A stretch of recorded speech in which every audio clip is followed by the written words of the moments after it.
Graça e paz, bem-vindo ao AME, que se inicia agora. AME é uma visão, onde o Espírito Santo usa as nossas vidas para alimentar, mobilizar e edificar a casa do Senhor. Que nesse tempo que nós vamos estar juntos, Deus possa falar profundamente ao seu coração e trazer vida ao seu coração pela revelação da sua palavra. Que Deus nos abençoe.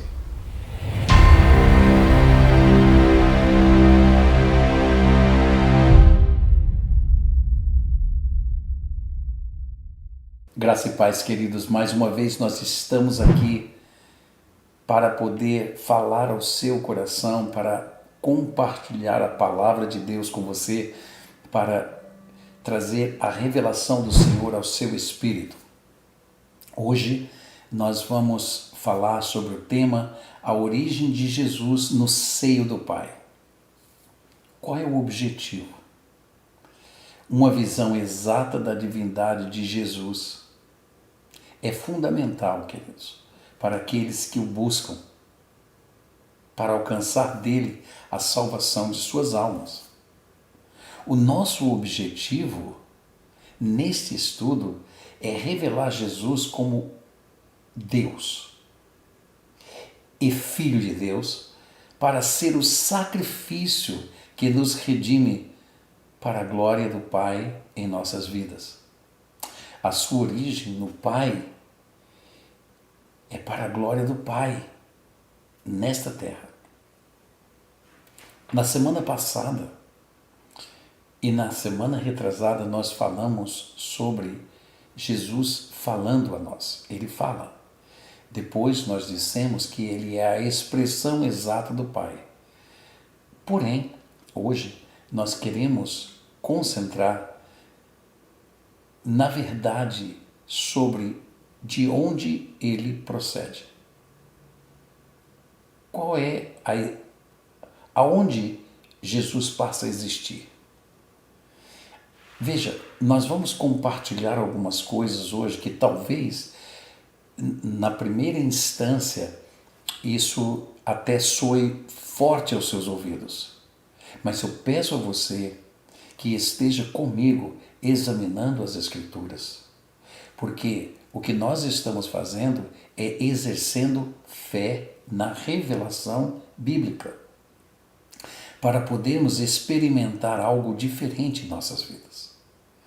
Porque quando as pessoas se referem a Jesus Cristo, elas, especialmente as pessoas que não são cristãs, referem-se a Ele como um homem que mudou a história, referem-se a Jesus Cristo como um profeta, referem-se a Jesus Cristo como uma pessoa comum, ou um anjo, ou alguma outra coisa. Isso já havia acontecido nos tempos de Jesus, porque os apóstolos chegaram a ele e disseram, seus discípulos, na ocasião disseram, olha, eles estão falando muitas coisas ao teu respeito. Eles estão dizendo que tu és profeta, eles estão dizendo que tu és isto, que outros dizem que o Senhor é pecador, outros dizem que o Senhor é demônio. Então, Jesus só ouviu as palavras dele e então Jesus disse, ok, esqueçam o que eles dizem. Porém, eu quero saber uma coisa. E vós? Quem dizeis que eu sou? E esta é uma pergunta, irmãos em Cristo, que nós precisamos fazer a nós mesmos também. Quem você crê ser Jesus? Quem você diz que Jesus é?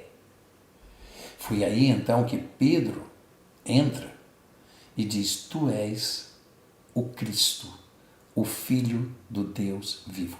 Olha a revelação. Então, Jesus imediatamente, ouvindo as palavras de Pedro, diz, Pedro, não foste tu que revelaste isto, mas o meu Pai que está nos céus, por tua boca falou. Ou seja, somente Deus sabia a origem de Jesus. Ou seja, como ele é agora, para nós. E é isto que nós vamos tentar levar ao teu coração hoje, para que você também possa dizer, como disse Pedro, inspirado por Deus, tu és o Cristo, o Filho de Deus. Ele disse, sobre esta rocha, ou seja, sobre esta pedra, sobre esta confissão, eu edificarei a minha igreja. Todo aquele que confessar que Jesus Cristo é o Filho de Deus será salvo. Então, eu preciso entender agora por que tal declaração torna-se tão importante na minha salvação e na sua salvação. Ele, que é o resplendor da glória e a expressão exata do seu ser.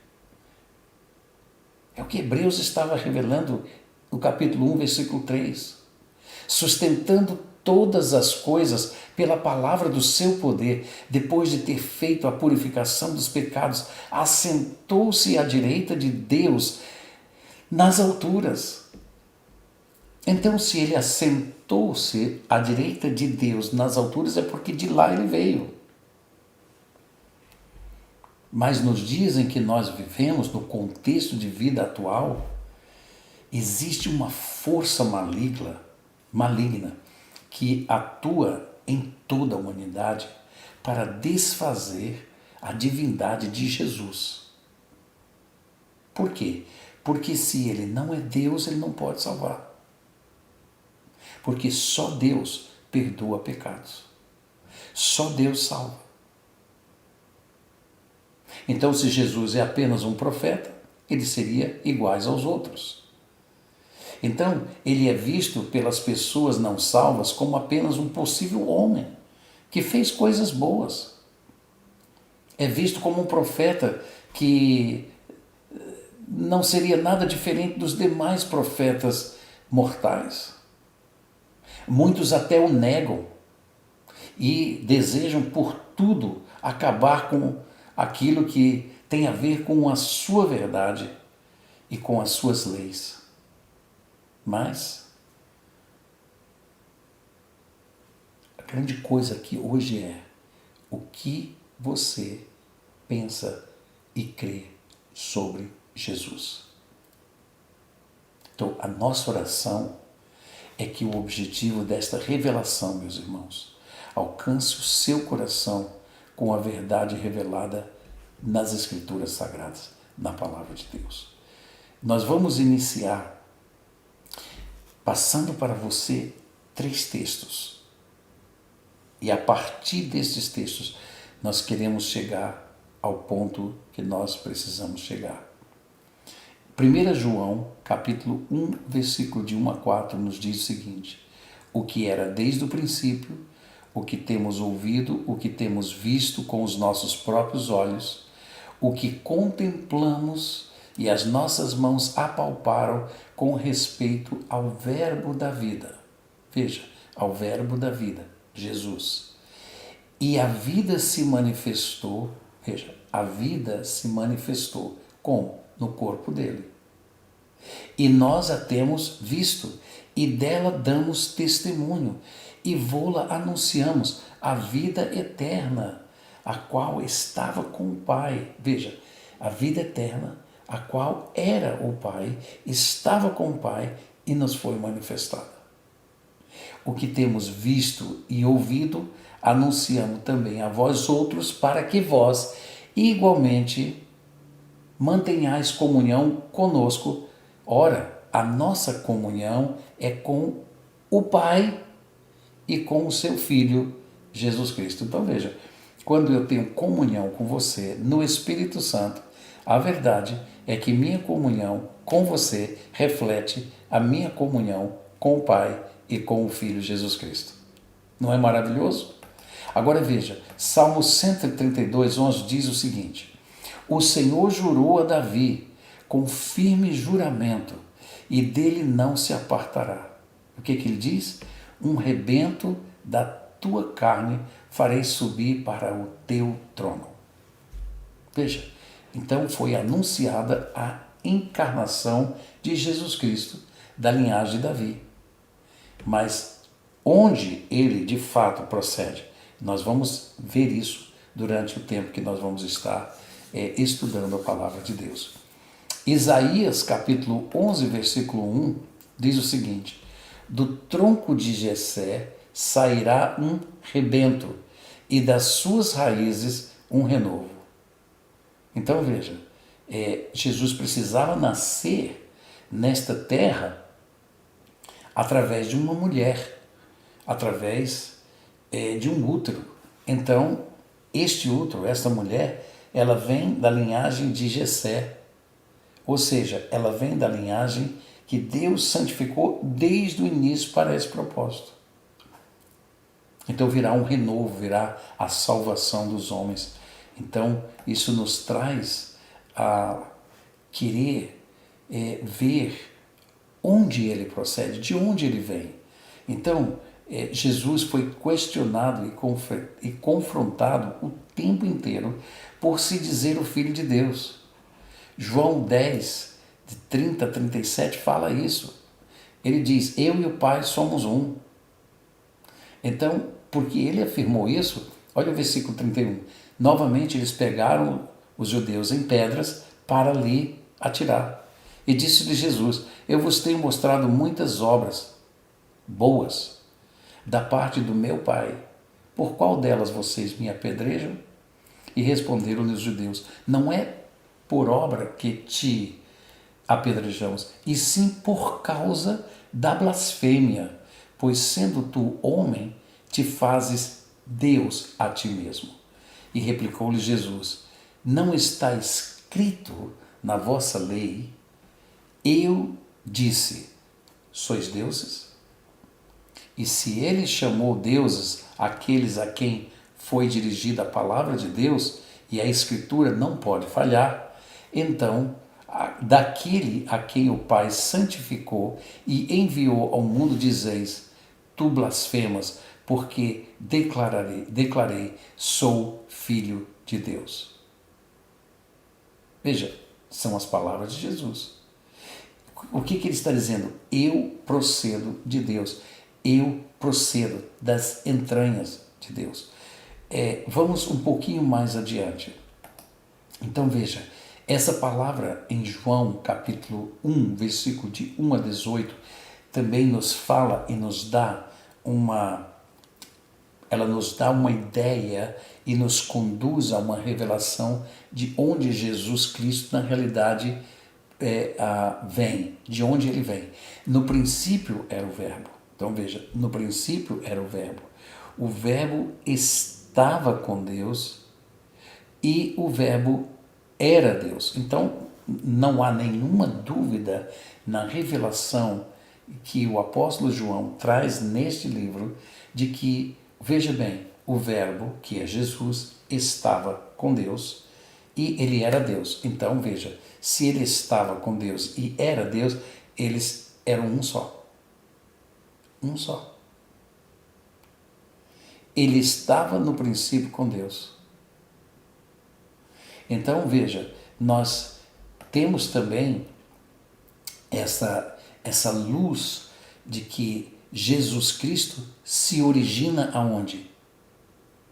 Se origina em Deus. Agora, eu pergunto a você, qual é a origem de Deus? Ele não nasceu, ele não foi criado, ele é eternamente existente.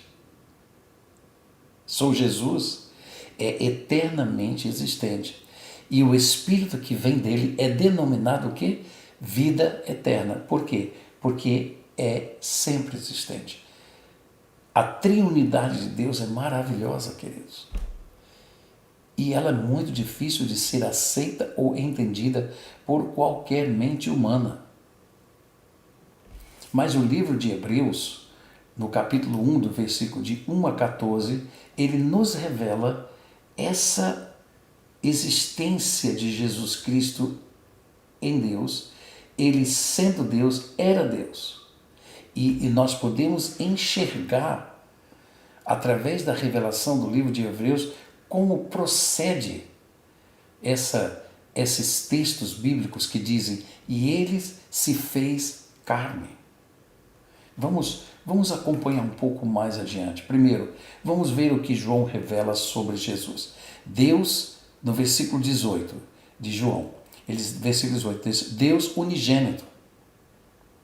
Ok, ele não se está se referindo a Deus Pai, porque Deus é eterno em sua existência e não foi gerado. Logo, está se referindo ao que dele nasceu, Jesus. Ele veio para a humanidade. A expressão que está no seio do Pai revela a sua origem. Veja, que está no seio do Pai, revela de onde ele procede. Seio, aqui, é a palavra grega kolpos, que significa regaço, ou seja, a frente do corpo entre os braços. Refere-se a algo oriundo de, ou seja, que estava ligado a, da mesma essência e natureza. Veja, ele estava no Pai, no seio do Pai. Isso quer dizer, parece que ele sai das entranhas de Deus. Ele é gerado por Deus. Então veja, e é Deus quem o revelou. Ou seja, que o trouxe a ser o que ele é. Veja a palavra exegeomai, conduzir, ser líder, ir adiante.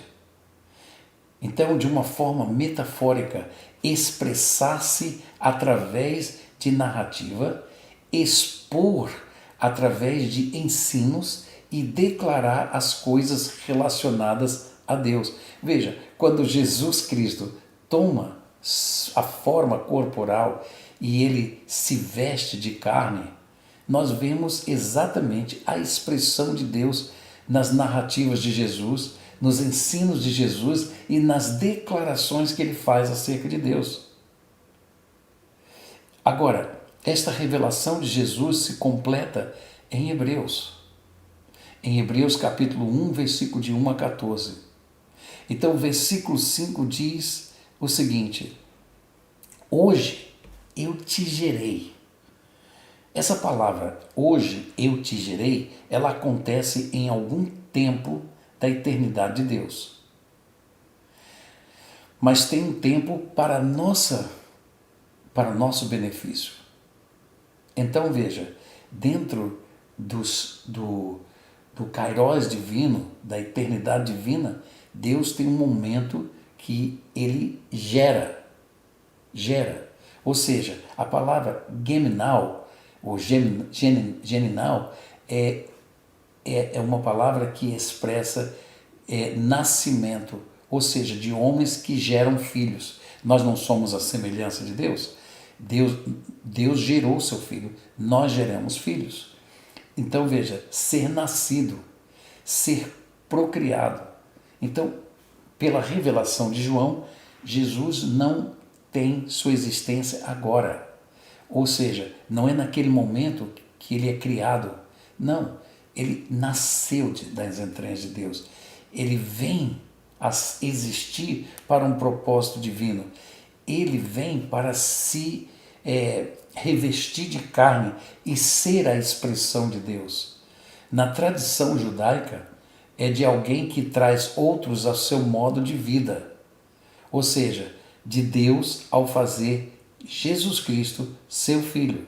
Então veja, vem da raiz genos, que significa família. Então o propósito de Deus na geração de Jesus Cristo é formar uma família. Nós somos filhos de Deus para sermos a família de Deus. Então, descendência de uma pessoa em particular, da mesma natureza, tipo e espécie. Por isso que quando somos gerados em Cristo, nós passamos a ter a mesma natureza dele, nós passamos a ser o caráter dele e passamos a ser da espécie dele. Ou seja, gerados do Espírito. Jesus Cristo é Espírito. João se referiu a ele em sua primeira carta como a vida. Então, Deus estabeleceu seu relacionamento, ou seja, Deus estabeleceu um relacionamento com Ele. Por quê? Porque agora Ele existe, vamos dizer, Ele sai das entranhas de Deus e está aqui, o Espírito, certo? Então Deus diz assim, ok, Deus estabeleceu, eu lhe serei por pai e ele me será por filho. Assim como também Deus, quando tira a mulher de Adão, arranca ela de dentro dele, dá um corpo a ela, por Adão Deus fala, essa é osso dos meus ossos, carne da minha carne, porém será chamada varoa, porque do varão ela foi tomada. E então Adão dá o quê? Dá as características da convivência com ela. Deixará o homem seu pai e sua mãe, ela seu pai e sua mãe, e unir-se-á à sua esposa, e ambos serão uma só carne. E Deus estabeleceu então isto para Jesus. Eu lhe serei por pai e ele vos será por filho. Assim Deus estabeleceu. Então Jesus foi gerado do Pai com um propósito específico. Quando veja, no versículo 6, ao introduzir o primogênito no mundo, agora você vai ao mundo. Veio o anjo, falou com Maria e disse, você é agraciada, bem-aventurada entre todas as mulheres do mundo, porque do teu útero o Senhor Deus vai introduzir o primeiro que vai fazer uma obra linda para ele, que vai salvar a humanidade, e você foi agraciada para que essa introdução no mundo acontecesse. Então, ao introduzir o primogênito no mundo, então isso me diz que ele se revestiu de carne, ele trazia em si, ou seja, um sangue puro, e trazia nas suas veias o sangue que Deus estabeleceria a sua aliança de salvação conosco. Em Hebreus capítulo 1, versículo 9, diz a respeito de Jesus, amastes a justiça e odiastes a iniquidade. Por isso, Deus, o teu Deus, veja, por isso Deus, o teu Deus, te ungiu com óleo de alegria, como a nenhum dos teus companheiros. Óleo da alegria. Qual é o óleo da alegria? O Espírito Santo. Por isso que a palavra de Deus diz no livro dos Salmos, unges a minha cabeça com óleo e o meu cálice transborda. E eu quero concluir para você este estudo, esta revelação, dizendo para você e afirmando, Jesus veio do Pai, sai das entranhas de Deus, ele era Deus, ele é Deus, com a finalidade de prover nossa salvação. Por que estamos pregando essa mensagem, meus irmãos? Por que isso se torna tão importante? Por causa desta revelação que está no livro de 1 João, capítulo 2, versículo 18 a 27. E eu quero encerrar esse estudo lendo esse texto para você. Filhinhos, já é a última hora. E como ouvistes que vem o anticristo, também agora muitos anticristos têm surgido, pelo que conhecemos que é a última hora. Eles saíram de nosso meio, entretanto, não eram dos nossos, porque se tivessem sido dos nossos, teriam permanecido conosco. Todavia, eles se foram para que ficasse manifesto que nenhum deles é dos nossos. E vós possuís a unção. Veja, a unção que vem do Santo, e todos têm de conhecimento. Não vos escrevi porque não saibais a verdade, antes porque sabeis, e porque mentira alguma jamais procede da verdade. Quem é o mentiroso?